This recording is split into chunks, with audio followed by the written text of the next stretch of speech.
Welcome to light taste food channel. புளி சாதம் புளி தண்ணி இல்லாமல் பொடியில் செய்கிறது எப்படின்னு பார்க்கலாம் வாங்க.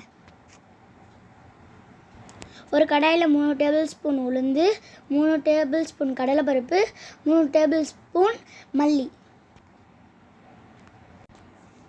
1 டேபிள் ஸ்பூன் மிளகு, 1/2 டேபிள் ஸ்பூன் வெந்தயம், 1 டேபிள் ஸ்பூன் எள்ளு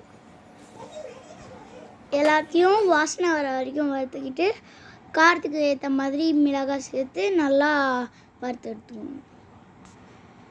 இதை ஒரு பாத்திரத்துக்கு மாற்றி ஆற விடணும். ஒரு லெமன் சைஸ் புளியை எடுத்து டைரெக்டாக அடுப்பில் வாட்டி ஆற வச்சுக்கணும். ஆறினதும் எல்லாத்தையும் மிக்ஸி ஜாரில் மாற்றி 1/2 டேபிள் ஸ்பூன் பெருங்காயத்தூள், 1/2 டேபிள் ஸ்பூன் மஞ்சத்தூள்,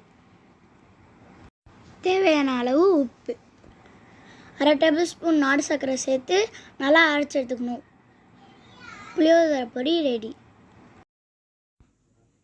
ஒரு கடாயில் தாளிக்கிறதுக்காக எண்ணெயை ஊற்றிக்கிட்டு கடுகு, பட்டை மிளகாய், கருவேப்பிலை, கடலைப்பருப்பு, வேர்க்கடலை, நம்ம செஞ்சு வச்ச புளியோதரை பொடி 3 டேபிள் ஸ்பூன் சேர்த்து நல்லா மிக்ஸ் பண்ணிக்கணும்.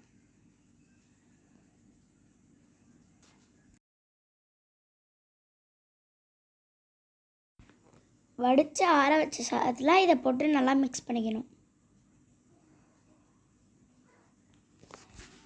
புளி சாதம் ரெடி. இந்த பொடி 2 to 3 months வீணாக போகாமல் இருக்கும். இந்த வீடியோ பிடிச்சிருந்தா லைக் பண்ணுங்கள், ஷேர் பண்ணுங்கள், கமெண்ட் பண்ணுங்கள், சப்ஸ்கிரைப்